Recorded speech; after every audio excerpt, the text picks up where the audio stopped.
Good afternoon সবাইকে। সবাই কেমন আছো? দেখো আমি কেমন ভূত সেজে আছি। আসলে ভূত সেজে নেই, মুখে একটু ট্যান প্যাক লাগিয়েছি। সেই যে ঘুরতে গেছিলাম মন্দারমণি, সেখান থেকে আসার পর থেকে এত ফেসটা ট্যান হয়ে আছে, তো ওই জন্য একটু ট্যান প্যাক লাগালাম। আসলে ছেলের স্কুলে ছিল গত শুক্রবার অ্যানুয়াল প্রোগ্রাম, কালচারাল প্রোগ্রাম। ওদের দুদিন হয়, শুক্র শনি, মানে শুক্র শনি, শুক্রবার মর্নিং আর শনিবার ডে সেকশনে জুনিয়র আর সিনিয়রদের। তো এই তখন ভিডিওটা করে রেখেছিলাম, বাট আপলোড করিনি, এখন আপলোড করছি। তো মোটামুটি আমরা রেডি।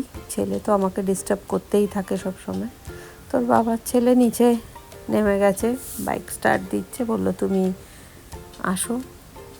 আর আমিও মোটামুটি রেডি হয়ে গেছি। ইচ্ছা ছিল শাড়ি পরবো, কিন্তু আর সারাদিনের পর আর ভালো লাগছিল না, তো ওই জন্য চুড়িদারটাই পরে নিলাম। নিয়ে চললাম, ছেলেকে একটু আগে ওখানে দিয়ে দিতে হবে, ওর মেকআপের ব্যাপার আছে, হালকা মেকআপ। তো এসে গেছি। বাইকে তো বেশি সময় লাগে না, আমাদের বাড়ি থেকে স্কুল ম্যাক্সিমাম 5 মিনিট লাগে বাইকে। তো এই যাবো, গিয়ে এখন ছেলেকে ওর বাবা টিচার্সদের কাছে দিয়ে দেবে, কারণ ওকে মেকআপ করবে। আর এই তারই মধ্যে হেড স্যার স্কুলের যে নিজস্ব পতাকা সেটা উত্তোলন করলেন, আর বাকি টিচার এবং স্যার আরও যারা আছেন তারা কিছু স্পিচ দিলেন প্রোগ্রাম স্টার্ট হওয়ার আগে, ন্যাচারালি যেটা হয়ে থাকে। আর এই হলো উদ্বোধনী নৃত্য। তো এইগুলো তো আর প্রত্যেক কটারম গান দিয়ে দেয়া যাবে না, কারণ জানেনই কপিরাইটের ব্যাপার থাকে। তো কিছু কিছু ক্লিপিংস আমি ডান্সের নিয়ে দিয়েছি। আর এইখানে একটা ছোট্ট গল্পের মাধ্যমে বোঝানো হয়েছে যে পরিবেশ কীভাবে দূষিত হচ্ছে। তো তাতেই আমার ছেলে পার্ট নিয়েছে। ওই মিডিলে হচ্ছে আমার ছেলে, কাঠুরিয়া হয়েছে একদম সবার মাঝখানে, যেটা মাথায় গামছা বাঁধা, ওইটা আমার ছেলে। যে পরিবেশ দূষণ কী থেকে হচ্ছে, গাছপালা থেকে, ভুলভাল খাবার থেকে, বাচ্চাদের মোবাইল দেখা নিয়ে, এই সমস্ত কিছু মিলিয়ে একটা ছোট্ট অ্যাক্ট আর কি। তো খুব ভালো করেছে বাচ্চারা, সত্যিই খুব ভালো করেছে। মানে ভাবা যায় না এত সুন্দর করে সব বাচ্চারা, এইটুকুটুকু বাচ্চারা। আমার ছেলে তো না হয় তাও একটু বড় হয়ে গেছে, কিন্তু আরও আছে ওরই মাঝে ছোট্ট ছোট্ট আছে যারা, তারাও খুব সুন্দর করে করেছে। আর টিচাররাও প্রচুর ওদের পিছনে সময় দেন। তো তারপরে আর সেই দিনেরটা হয়ে গেল। এবার নেক্সট স্যাটারডেতে ছিল সিনিয়রদের বলতে ক্লাস 5 থেকে 12।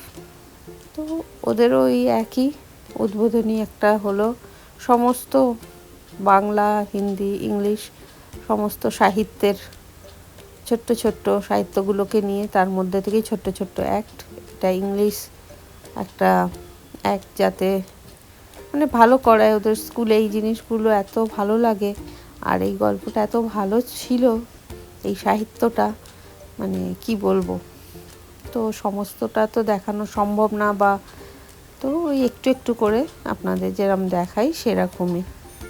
তো স্কুলের এই ধরনের যে কালচারাল প্রোগ্রামগুলো হয়, এগুলো অনেক বাবা মাই তাদের বাচ্চাদের পার্টিসিপেট করায় না। কেন করায় না জানি না, বাচ্চাদের উৎসাহ থাকে, কিন্তু আমার ছেলে বলে মাম্মি বাচ্চারা চায়, কিন্তু তাদের গার্জেনরা, তারা যদি নাম দেয়ও, তাদের গার্জেনরা কেটে দেয় বা কাটিয়ে দেয়, জানি না কেন। তো আমরা দিই, কারণ আমি চাই যে আমার ছেলে শুধু পড়াশোনা না, মোটামুটি সব কিছুতেই কম বেশি একটুখানি ইনভলভ থাকুক। আর এই হচ্ছে ওদের একটা কোরাস ফোক সং, বাউল যেটাকে বলে, বাউল সং, খুব ভালো গেয়েছে। এত সুন্দর গানটা, সব রকম বাউল গান মিলিয়ে ওরা করেছিল, 3-4টে বাউল গান, খুব সুন্দর। তো গলাও সেরকম। আর এই হচ্ছে ওদের শেষ আর কি, প্রোগ্রামের একদম শেষ চরণ, যেটা এটা ওরা করেছিল রবীন্দ্রনাথের স্মরণে, মানে রবীন্দ্রনাথের যে অবদান আমাদের জীবনে, তো তাকেই এ করে তার মাঝখানে এই ধরনের নৃত্য দিয়ে করা হয়েছিল খুব সুন্দর করে। আর এই সামনে, একদম সামনে যে মেয়েটি, সেটা আমার বোন।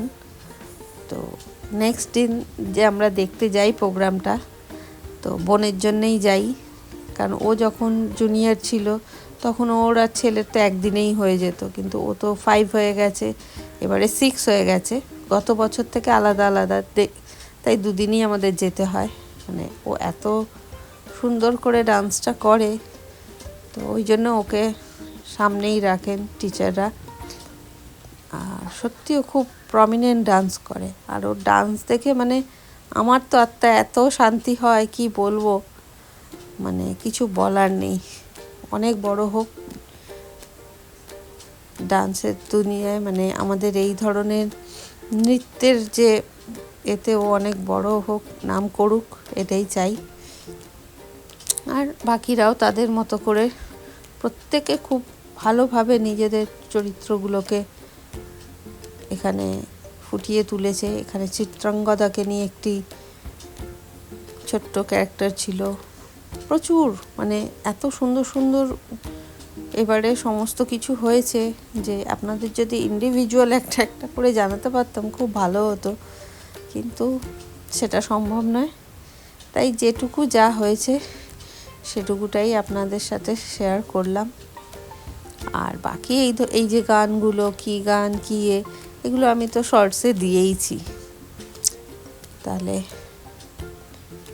চলুন ভিউয়ার্স, এই একটা ভিডিও আবার আপনাদের সাথে শেয়ার করলাম, আশা করি আপনাদের ভালো লেগেছে। আর আপনারাও চেষ্টা করবেন আপনাদের বাচ্চাদেরকে এই ধরনের এতে ইনভলভ করতে, তাতে ওদের মানসিক বিকাশটা খুব ভালো হয়। যে ছেলে বলে আমার মেয়ে হলে দেব, ছেলে বলে তাকে কোনো কিছুতে ইনভলভ করব না, এটা ভুল ধারণা। এই তো এই যে ছেলেটি নাচটা করছে, তো একটা ছেলে, কিন্তু কত সুন্দরভাবে ও যার যেটা ভালো লাগে, যার যেটায় ন্যাক।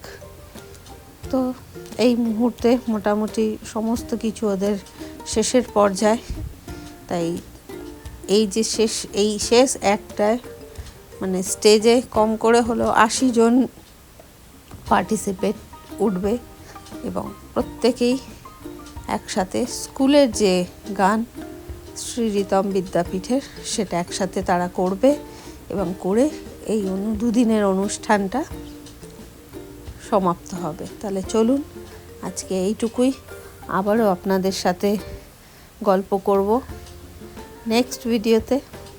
খুব ভালো থাকবেন, সুস্থ থাকবেন, আনন্দে থাকবেন। ভিডিও পছন্দ হলে লাইক করবেন এবং কমেন্ট করবেন।